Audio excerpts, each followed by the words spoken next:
কিছুক্ষণ আগে পর্যন্ত তোমাদের ইতিহাসের শিক্ষক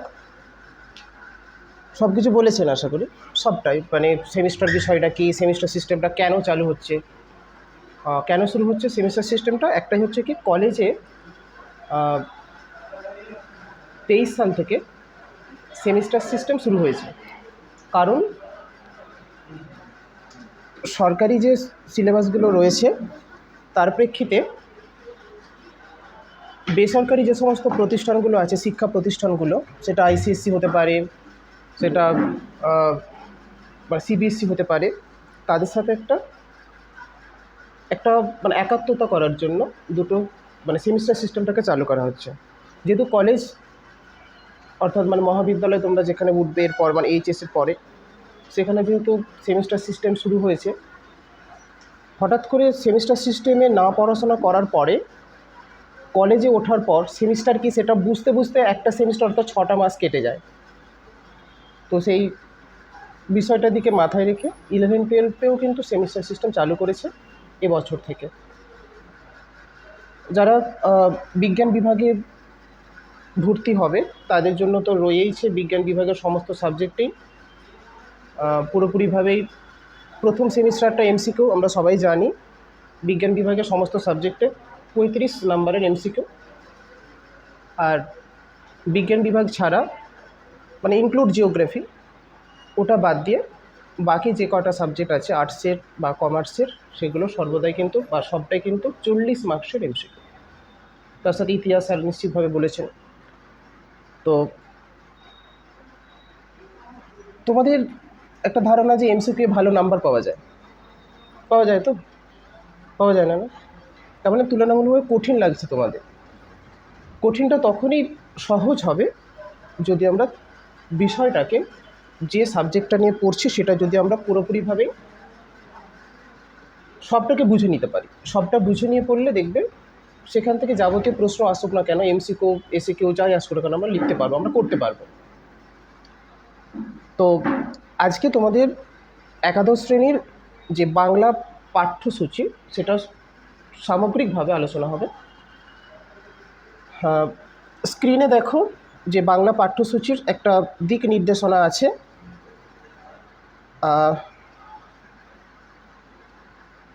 তোমরা পড়বে সেমিস্টার 1-এ ফার্স্টে, সেখানে আমরা দেখতে পাবো যে পূর্ণমান 40, যেখানে ম্যাথে হলে কি হবে, কেমিস্ট্রি হলে কি হবে 35, ফিজিক্সে 35।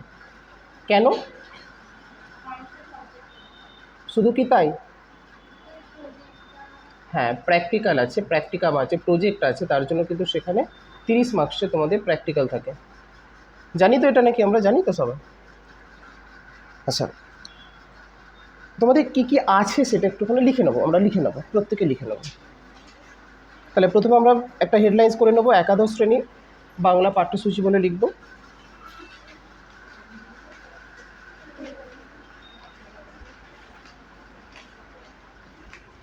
যা যা স্ক্রিনে দেখতে পাবে সবটাই লিখবে এবং যা যা বসে শুনতে পাবে সবটাই বুঝবে।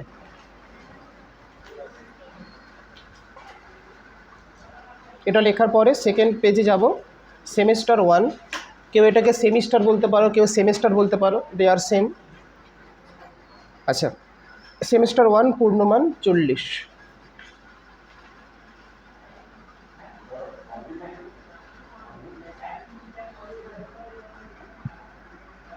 দিস ওয়ে আজকে বন্ধ তো, সানডে তো আছে, বন্ধ আছে।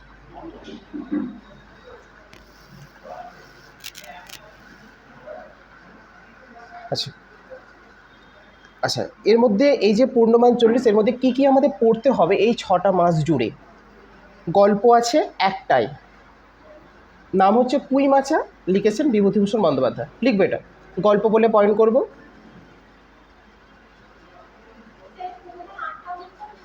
হ্যাঁ, কেন সেটা পরে বলছি। একটাই গল্প আছে, সেটা হচ্ছে পুঁই মাচা, লিখেছেন বিভূতিভূষণ বন্দ্যোপাধ্যায়। এখান থেকে প্রশ্ন আসছে টোটাল 8 মার্কস, মানে 8 নম্বরের একটা, তাই তো? হ্যাঁ, 1 নম্বরের 8টা, সবটা দিয়ে এমসিকিউ। সব কিছু বুঝে হ্যাঁ বলতে হবে। আচ্ছা, তারপরে হচ্ছে প্রবন্ধ। গল্পের পরে আছে প্রবন্ধ। প্রবন্ধের বিষয় বিড়াল, প্রাবন্ধিক বঙ্কিমচন্দ্র চট্টোপাধ্যায়। লিখে নাও, হাতে লাগছে, লিখে নাও, প্রাবন্ধিক বঙ্কিমচন্দ্র চট্টোপাধ্যায়।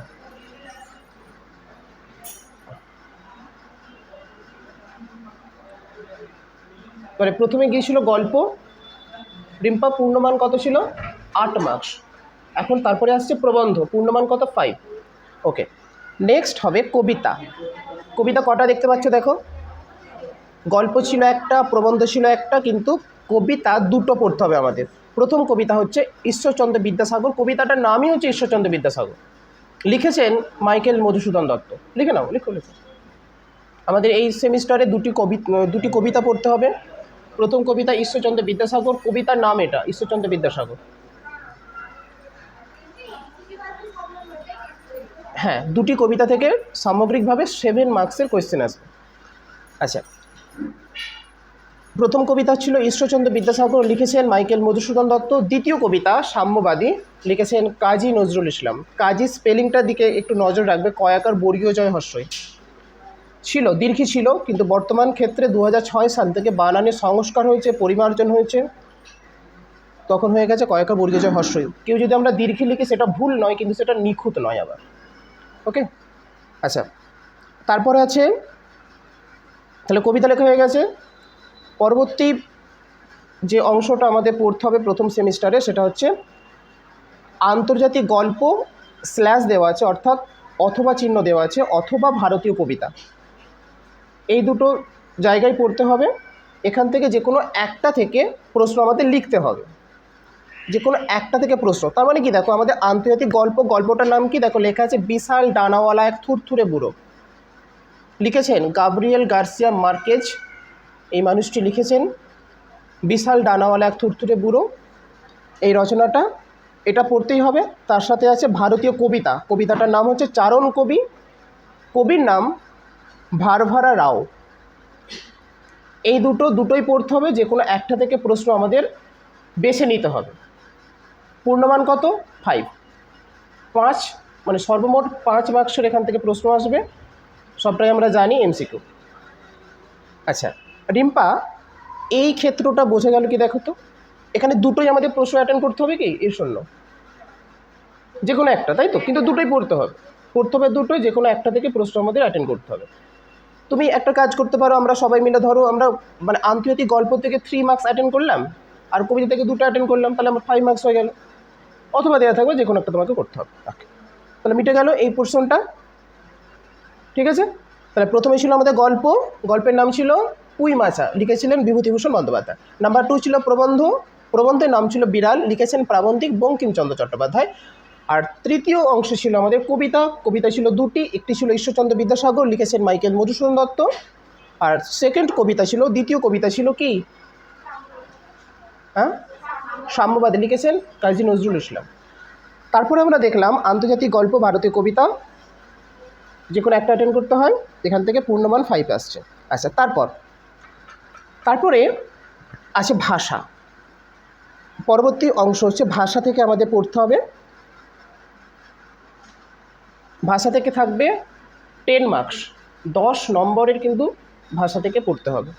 এখানে কি কি থাকবে, এখানে বাংলা ব্যাকরণ থেকে, বাংলা ভাষার উদ্ভব থেকে, ব্যাকরণ ভয় পাচ্ছ না, বাংলা ভাষা উদ্ভব থেকে, বাংলা ভাষা বিবর্তন, কিভাবে বাংলা ভাষা মানে বিভিন্ন মানে উপভাষাতে পরিবর্তন হলো, এবং বর্তমানকালে কোন উপভাষা চলছে, এ সমস্ত বিষয় নিয়ে আমাদের পাঠ্য থাকবে। সেটা হচ্ছে টোটাল মান হচ্ছে 10।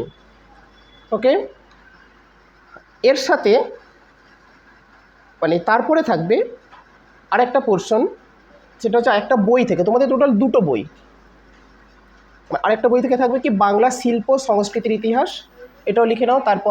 তারপরের অংশটা বাংলা শিল্প সংস্কৃতির ইতিহাস, লিখেছো? এখানে থাকছে কি, এখানে কি থাকবে, এখানে থাকবে বাংলা ভাষার প্রথম বই কোনটা, বাংলা ভাষায় লেখা দ্বিতীয় বই কোনটা, কারা লিখেছেন, সেই বইগুলোতে কি লেখা আছে, তখনকার সময় কোন কোন কবি ছিলেন, কোন কোন পদকর্তা ছিলেন, এই বিষয় সম্পর্কিত আলোচনা। এখানে টোটাল মান থাকছে 5। তাহলে ভাষা থেকে থাকছে 10 মার্কসের প্রশ্ন, আর শিল্প সংস্কৃতির ইতিহাস থেকে থাকছে অবশ্যই সেটা বাংলার, সেটা হচ্ছে 5 মার্কসের প্রশ্ন। ওকে, এতটা সবার হয়েছে। পরবর্তী অংশ আমরা দেখব প্রশ্ন কাঠামো কেমন থাকবে, কোয়েশ্চেন প্যাটার্ন এটা কেমন থাকবে, সবটাই আমরা আলোচনা করেছি। একটু স্ট্রাকচারটা দেখে নেব। অধ্যায় ছিল গল্প, গল্প থেকে 1 মানের 8টা প্রশ্ন সমান 8। প্রবন্ধ থেকে একটাই প্রবন্ধ ছিল, তো 1 মানের 5টি প্রশ্ন 5।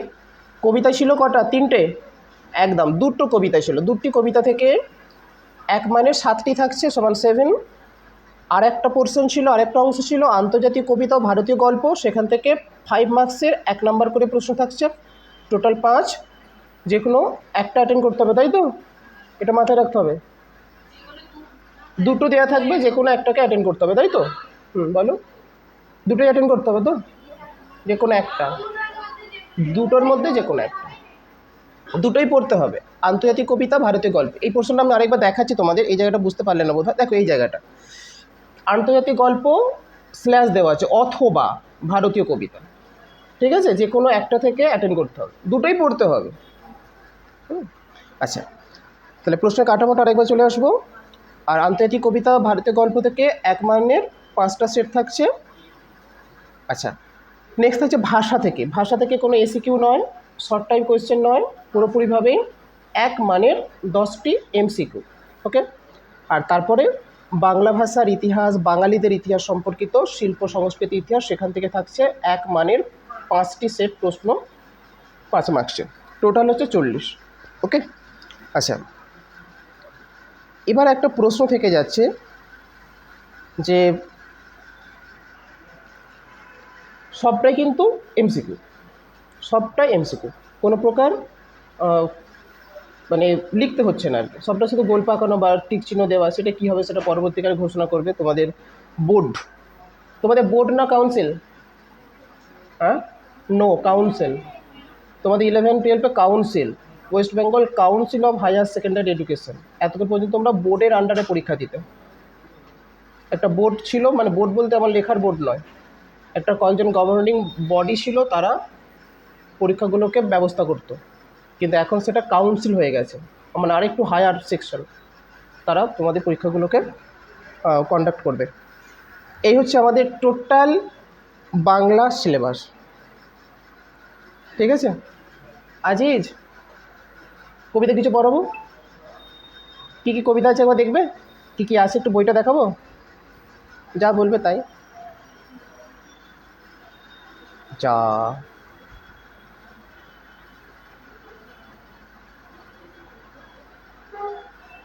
ওকে, দেখানোর চেষ্টা করছি, কোথা আছে দেখি আগে।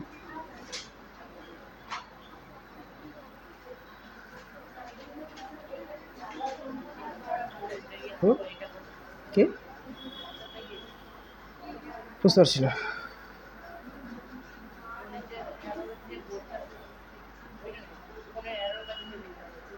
হোয়াটসঅ্যাপ খুলছে না। কাটছে।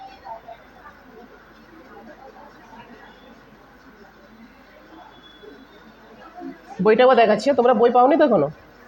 আমি ওই জন্য মানে পিপি মডেলটা রেডি করে এসেছিলাম, যদি পড়ানো শুরু হয় এখানে স্ক্রিনে ফেলবো, লেখাটা পড়াবো, আমি ওই জন্য রেডি হয়ে এসেছি।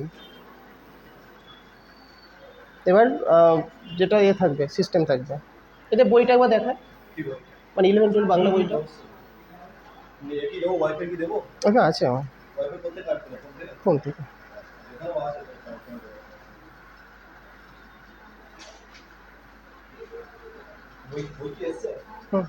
স্কুলে এসছে কি জানি না, জানি না।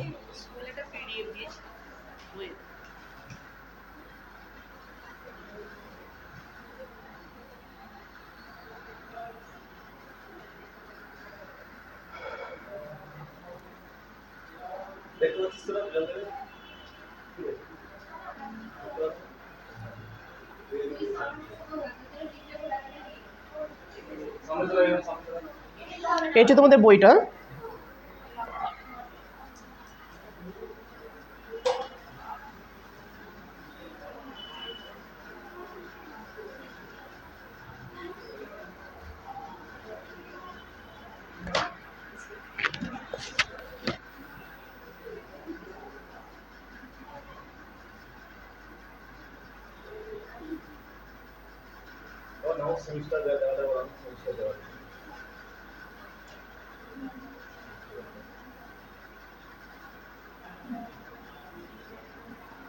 যেটা তোমাদের লেখা নামে এতক্ষণ ধরে সেই বইটা লেখা আছে দেখো, তোমাদের টোটাল মানে প্রথম সেমিস্টার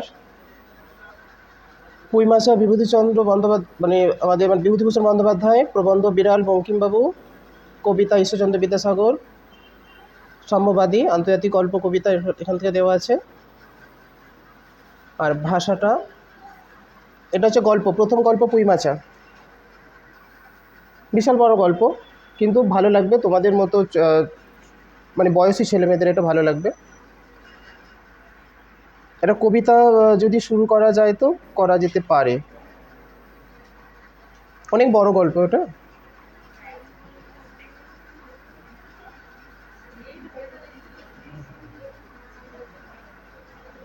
এটা হচ্ছে প্রবন্ধ বিড়াল প্রবন্ধ। এবারে কবিতা যদি বলো এখনই শুরু করা যেতে পারে। হুম, এখনই হ্যাঁ। এই কবিতাটা বিদ্যাসাগর জন্মগ্রহণ করেছে 1820 সালে, আমরা জানি সেটা সবাই। আমরা আরও জানি মেদিনীপুর জেলার বীরসিংহ গ্রাম, সেই ছোটবেলা থেকে পড়ে আসছি, কিন্তু মনে নেই আমরা, মানে আমাদের মনে নেই। আমি বললাম বলে তোমরা মানে মানে তোমরা সঙ্গে সঙ্গে হ্যাঁ বলছো আর কি। আর আমাদের মধুসূদন জন্মগ্রহণ করছেন 1824 সাল, বয়সে 4 বছরের ছোট মধুসূদন। তো মানে আমাদের কবিতাটা লিখেছেন কে, মানে ওদের কে লিখেছেন? মধুসূদন দত্ত লিখেছেন। মানে মধুসূদন ছোটোবেলা থেকে খুব ইচ্ছে ছিল যে তিনি বিদেশে যাবেন, ইংরেজি ভাষায় সব কিছু শিখবেন, কবিতা লিখবেন, মিল্টন, শেক্সপিয়র তাদের মতো তো কবিতা লিখবেন, বিশাল বড় নাম করবেন গোটা পৃথিবী জুড়ে। ভালো কথা। প্রথম বিদেশ পাড়ি দিলেন হচ্ছে ফ্রান্স, প্যারিসে গেলেন, ভার্সাই গেলেন, প্রায় অনেক ইংরেজ কবির সাথে তিনি আলাপ করলেন, ইংরেজি ভাষা লেখা শুরু করলেন। প্রথম লেখা প্যারাডাইস লস্ট, মানে মোটামুটি নাম করেছে। তারপর তিনি বুঝতে পারলেন যে না, মাতৃভাষা বাংলায় তার একমাত্র লেখার পথ। তিনি মাতৃভূমিতে ফিরে এলেন, বাংলা ভাষা লেখা শুরু করলেন। কিন্তু যে মধুসূদনের মানসিকতা, উচ্চাকাঙ্ক্ষা, বিদেশ যাব, বিদেশে সবাই আমাকে চিনবে, বিশাল বড়লোক বাড়ির সন্তান ছিলেন, আবার বিদেশ পাড়ি দিলেন দ্বিতীয়বার।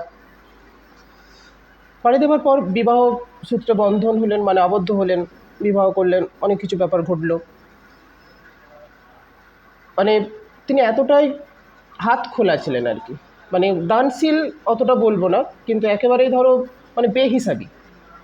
একবার রিক্সা থেকে কোথাও থেকে নেমেছেন আর কি, মানে হয়তো বা কোথাও গেছেন বা রিক্সা থেকে নেমেছেন, তো রিক্সা লোকের ভাড়া দেবেন, কিছু টাকা ভাড়া, পকেটে হাত দিলেন, যত টাকা বেরোলো তত টাকা দিয়ে দিলেন। মানে এমনই ছিলেন আর কি বেহিসাবি মানুষ। তাই শেষ জীবনটা, যারা বেহিসাবি থাকে তাদের শেষ জীবনটা খুব আর্থিক মানে প্রতিকূলতাই কাটে আর কি, আর্থিক সমস্যার মধ্যে তারা থাকে। আমাদের মধুকবির ক্ষেত্রেও ঠিক তাই। বিদেশে থাকাকালীন, মানে ফ্রান্সে থাকাকালীন তার প্রচণ্ড আর্থিক কষ্ট হয়েছিল, কেউ সাহায্য করেনি।